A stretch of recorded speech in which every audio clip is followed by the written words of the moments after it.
ayat ke-10. Saya beri tema, tetaplah berbuat baik. Ayat 7, jangan sesat. Allah tidak membiarkan dirinya dipermainkan, karena apa yang ditakut orang itu juga yang akan dituainya. Sebab barang siapa menabur dalam dagingnya, ia akan menuai kebinasaan dari dagingnya. Tetapi barang siapa menabur dalam roh, ia akan menuai hidup yang kekal dari roh itu. Jangan kita jemu-jemu berbuat baik, karena apabila sudah datang waktunya, kita akan menuai jika kita tidak mencari lemah. Karena itu, selama masih ada kesempatan bagi kita, marilah kita berbuat baik kepada semua orang, terutama kepada kawan-kawan seiman. Bapak Ibu Saudara, saya akan kembali kepada firman Allah bahwa tetaplah berbuat baik. Berbuat baik adalah sesuatu hal yang menyenangkan hati sesama, menyenangkan hati seseorang. Itu adalah berbuat baik, Bapak Ibu Saudara. Berbuat baik sifatnya tidak egois. Berbuat baik sifatnya tidak mementingkan diri sendiri. Berbuat baik artinya, Bapak Saudara, adalah memperhatikan kehidupan orang lain. Berbuat baik, Bapak Saudara, adalah tetap memperdulikan perasaan orang lain. Bapak Saudara, kita ingin belajar bagaimana untuk bisa mempelajari perasaan dan kehidupan orang lain.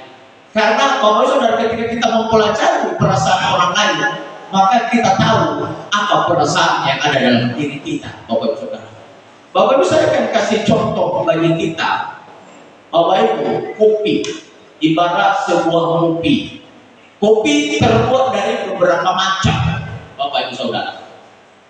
Yang pertama, kopi itu terbuat dari air. Yang kedua adalah terbuat dari gula. Yang ketiga adalah baru kopi. Tapi yang disebut air kan, yang disebut gula bukan. Tapi yang disebut adalah kopi. Begitu egois kopi. Begitu sombongnya kopi. Maunya aku aja yang muncul. Maunya aku aja yang dipedulikan.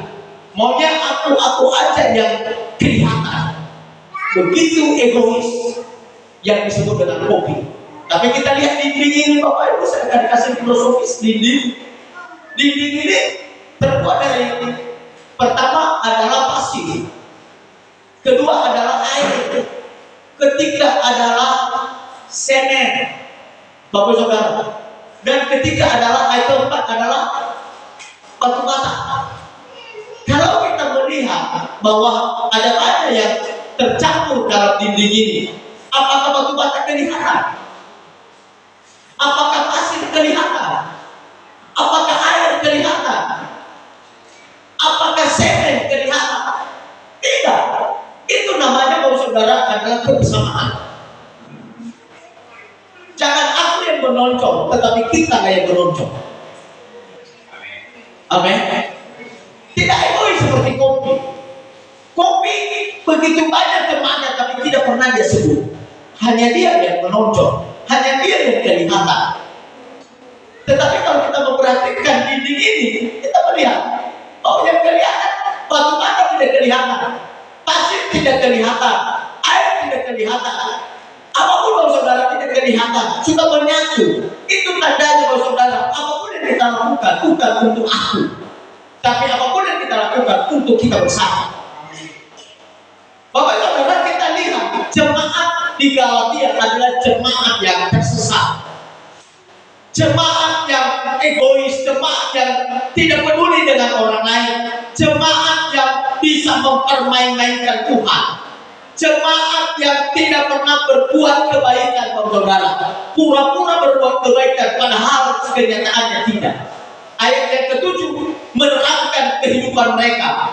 Jangan sesat, jangan sesat. Allah tidak membiarkan dirinya dipermainkan. Jangan-jangan manusia dipermainkan.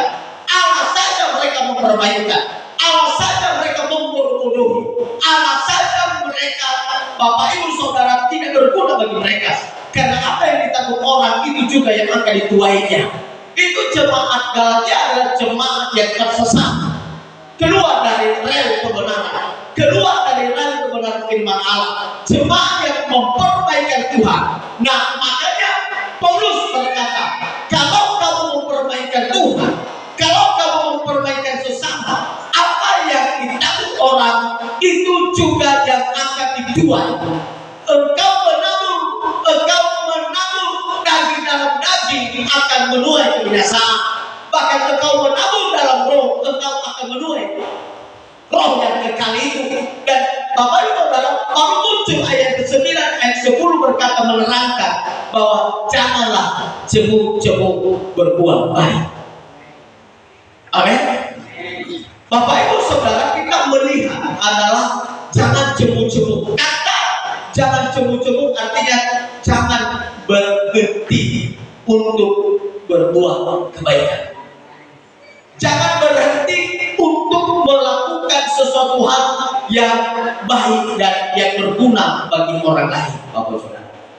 Kalau kita bicara soal menabur, prinsip seorang petani, tahu prinsipnya Bapak Saudara, bahwa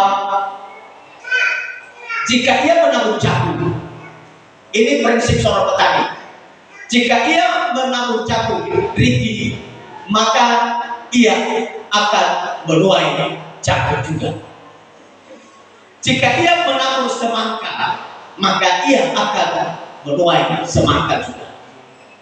Jika petani menanam jeruk, ia tidak akan mengharapkan untuk menuai lemon. Bapak Ibu Saudara, karena dunia fisik diatur oleh hukum menabur dan menuai. Dalam perjanjian lama, Bapak Ibu Saudara, berlaku yang disebut dengan tabur tuai. Kita pecahkan mata orang, kita cungkil mata orang, maka matamu juga akan dicungkil. Hukum Torah berkata, darah ganti darah, gigi ganti gigi, dan mata ganti mata. Nah, saya kaitkan di dalam hal menabur semangka, artinya saudara kita akan menuai semangka. Kita menabur kebaikan, kita akan menuai kebaikan. Kita menabur kejahatan, kita akan menuai kejahatan. Kita menabur tipuan, saudara, kita akan menuai, akan ditipu orang. Yakub begitu cerdik untuk menipu.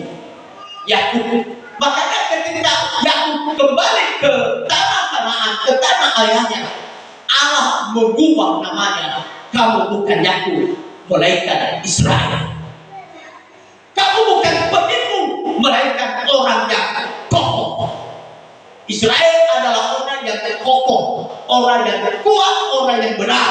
Sedangkan Yakub artinya adalah penipu. Kamu bukan penipu, melainkan seorang yang kokoh, yang kuat.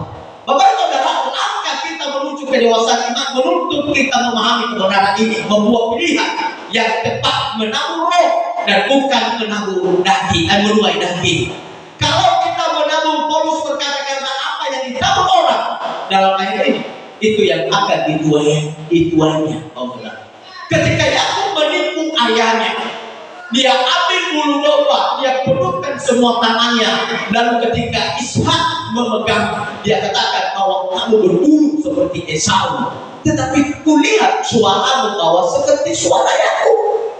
Tapi kupegang semua badanmu adalah berbulu. Dia tipu, dia ambil bulu domba, dia letakkan di badannya. Itu menipu adanya. Tapi kita melihat ketika dia sampai juga kepada tanah pamannya, dia juga ditipu. Yang sebenarnya dia menikah hanya kepada, dia cinta hanya kepada Rahel, tetapi Yakub menipu dia, memberikan Lea kepadanya. Bapak Saudara, di situ kita melihat apa yang ditabur orang itu yang akan dituai. Amin. Bapak Saudara, saya kasih tahu saudara bahwa di Israel ada dua nama yang paling terkenal. Yang pertama adalah Danau Galilea, yang kedua adalah Laut Mati. Dua yang terkenal ini adalah bersumber dari satu sumber yang bernama Sungai Yordan. Dari Sungai Yordan mengalir ke Danau Galilea dan juga ke Laut Mati. Tapi kita melihat saudara, Danau Galilea adalah sumurnya luar biasa. Hidup seluruh hewan, ikan, dan tanaman-tanaman subur. Kenapa? Karena mengalir dari Sungai Yordan. Tapi Sungai Yordan dialirkan ke Laut Mati, maka di Laut Mati tidak ada kehidupan. Di Laut Mati tidak hidup apapun, ikan-ikan tidak akan hidup mati. Kenapa? Karena itu Laut Mati. Bapak saudara, saya menyelidiki apa sebabnya, Bapak saudara. Kok bisa dari satu sumber mengalirkan ke dua tempat, tetapi berbeda, Bapak saudara. Artinya, Danau Galilea adalah ketika dia menerima air dari Sungai Yordan, dia mengalirkan ke sungai-sungai yang kecil. Air itu mengalir ke sungai-sungai yang kecil. Sedangkan Laut Mati, Bapak saudara, hanya dia menerima dari Sungai Yordan dan tidak pernah mengalirkan kepada sungai apapun. Tetap tenang di dalam sungai, di dalam Laut Mati, maka di situ tidak ada kehidupan. Bapak Ibu saudara, kalau kita tidak pernah berbuat kebaikan, maka kita ibarat Laut Mati. Amin. Ibarat Laut Mati. Mengalirkan air ke sungai-sungai itu ibarat kebaikan.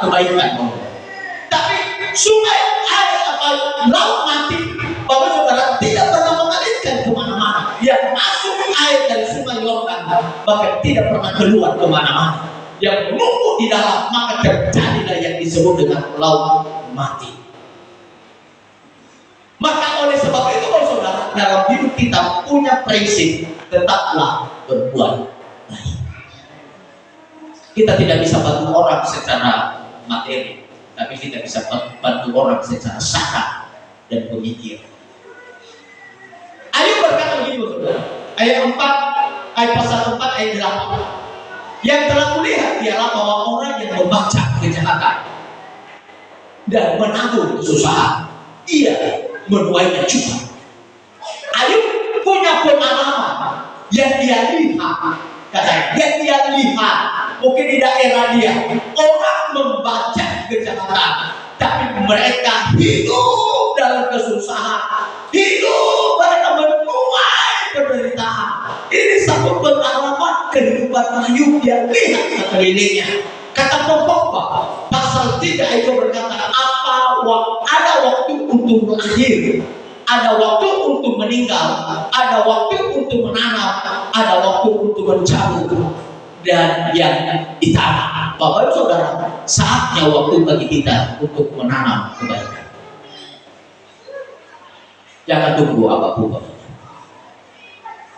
Bapak Ibu saudara, ada 3 prinsip yang jelas yang akan sampaikan bagi kita, bahwa bagian dalam prinsip ini seorang yang berbuat kebaikan, yang pertama adalah seorang tak akan menuai jika dia tidak akan pernah menang. Amin. Jangan berharap engkau menerima kalau kamu tidak pernah menang. Orang yang, Bapak Ibu saudara, orang yang menuai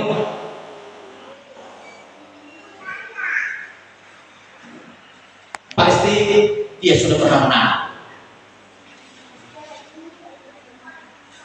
Takut kebaikan supaya engkau akan menuai kebaikan. Mungkin tidak zaman kita. Aku kok sedang berbuat baik, tapi saya tidak pernah menuai kebaikan. Mungkin tidak zaman kita, tapi zaman anak kita pasti akan tuai. Bapak saudara, prinsipnya begini: pencuri akan dirampok, penipu akan ditipu, orang yang curang akan dicurangi, orang yang suka memberi akan diberi. Inilah prinsip seorang menuai. Oh saudara, engkau mencuri maka engkau nanti akan dirampok, engkau menipu dan engkau akan ditipu, dan engkau akan mencurangi orang, dan engkau juga akan menuai dicurangi orang, dan engkau menabur, memberi kebaikan, maka engkau akan menerima kebaikan. Amin. Nah, ini yang harus kita lakukan dalam setiap kehidupan kita. Itu yang pertama. Yang kedua, Bapak Saudara, yang kedua, setiap orang akan menuai apa yang mereka tabur. Seorang suatu kali berkata, apa yang kita tabur pada masa muda, kita akan tuai pada saat tua. Dan apa yang kita tabur pada waktunya akan kita tuai dalam kekekalan. Apa yang kita tabur pada masa muda, kita akan menuai ketika kita masih tua. Bapak Saudara, mungkin tidak selalu menuai dengan cepat, tetapi kita akan selalu menuai. Petani tahu pada waktu untuk menanam dan ada waktu untuk memetik, masing-masing terjadi pada waktu yang berbeda. Yang ketiga, yang terakhir, Bapak Saudara, agar menuai yang baik, maka harus menabur di ladang yang baik. Dua hal yang berbeda di sini yang perlu kita perhatikan, Bapak Ibu. Yang pertama adalah seorang penuai. Seorang penuai. Kata firman Allah, kalau engkau menuai yang baik, maka engkau harus menabur di ladang yang baik. Artinya, berbuat kebaikan jangan juga sembarangan. Amin. Jangan juga sembarangan. Kita dibilang, kita Bapak Ibu Saudara dikasih pembatas di sini. Kalau engkau menuai yang baik, maka harus menabur di ladang yang baik. Ladang berbicara kehidupan manusia. Ladang berbicara saya dan Bapak Ibu. Bapak Ibu Saudara, bahwa kita menuai yang baik ketika ditabur di kehidupan orang yang baik. Amin. Ketika kita menuai yang baik, maka kita menabur di ladang yang baik. Tidak semua, Bapak Ibu Saudara, saya pernah tadi ibarat yang terkenal di Israel, Danau Galilea dan Laut Mati.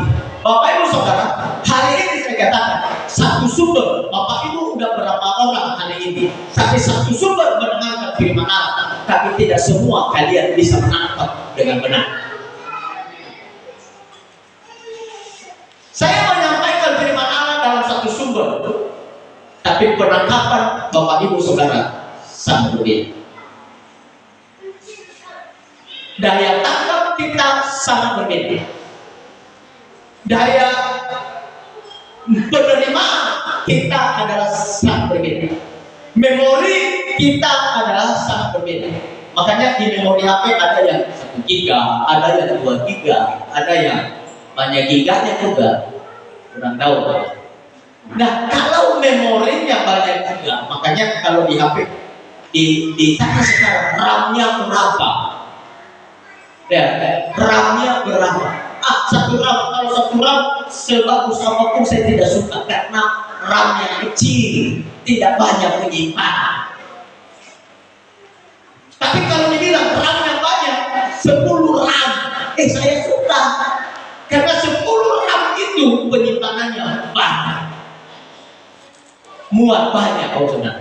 Sama seperti itu memori kita, Bapak Saudara. Ada yang 1 RAM, ada yang 2 RAM, ada yang 3 RAM. Amin. Yang 1 RAM file mana benar apa kita. Nah, ini ada satu mana benar. Itu memorinya, itu RAM-nya kecil.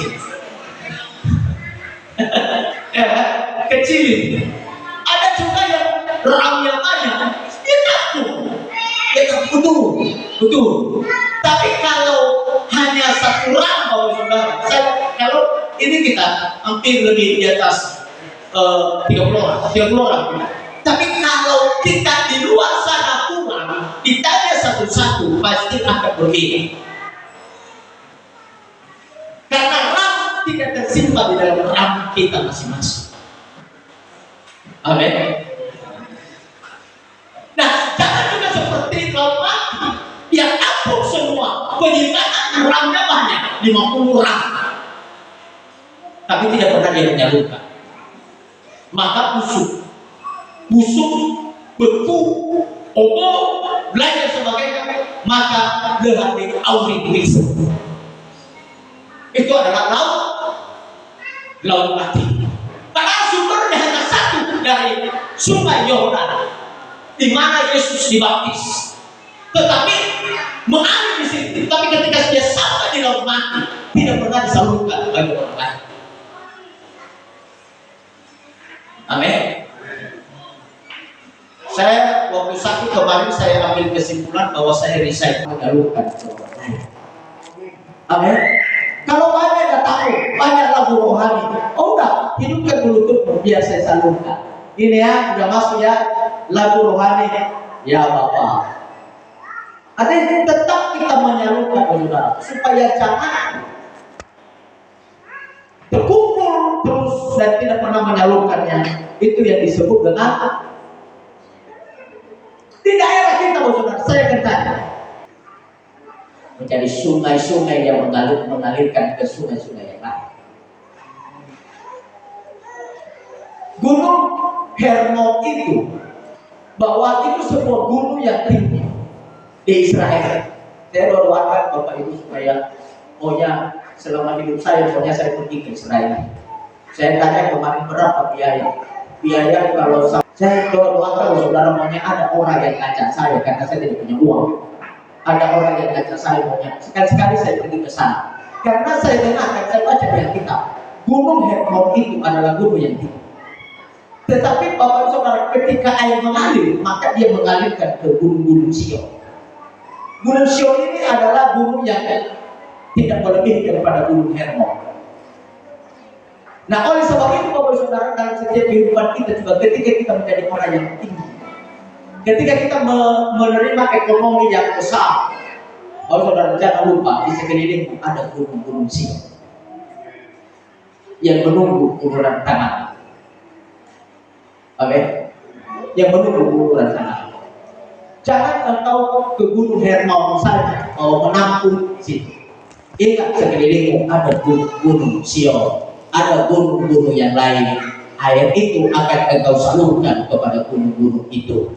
Sama seperti itu kehidupan kita, saudara. Jangan egois seperti kopi. Amin. Sorry ya, saya tidak mempersalahkan kopi ini. Tapi ini adalah hanya filosofi saya ambil dari perumpamaan itu. Jangan egois seperti kopi. Kopi banyak temannya. Ada air, lebih banyak air dari kopi. Gula ada. Saya rasa pun lebih banyak gula atau bisa seimbang gula dengan kopi. Tapi yang disebut adalah kopi. Tidak pernah disebut kopi gula. Tidak pernah. Ada pernah Bapak Ibu minum di warung, Bu, minta kopi gula? Tidak ada. Paling kalau kita minta kopi adalah kopi susu. Ya, kopi susu paling. Tapi tidak pernah kita berkata bahwa ada kopi air, ada kopi gula. Tidak ada. Egoisnya gula, egoisnya kopi, sungguh luar biasa. Maka gula itu marah. Gula bilang, aku yang membuat kamu manis kopi. Aku yang membuat kamu pahit kopi. Tapi tidak pernah engkau sebut-sebut aku marah kepadamu. Maka banyak orang yang penyakit gula, sama seperti saya. Jangan dia. Kenapa? Karena tidak pernah dia diakui. Tidak pernah dia diakui. Kalau pun ada kita minum teh, yang diakui bukan teh, yang bukan teh gula, bukan. Mana dia? Maka setiap manusia yang banyak makan, setiap manusia yang tidak keluar keringat setiap hari, maka dipukul oleh gula. Amin. Gula sangat menggerogoti tubuh manusia sehingga darah manusia tidak berjalan dengan normal. Itulah gula. Oke. Makanya sampai ini gula yang ada dalam tubuh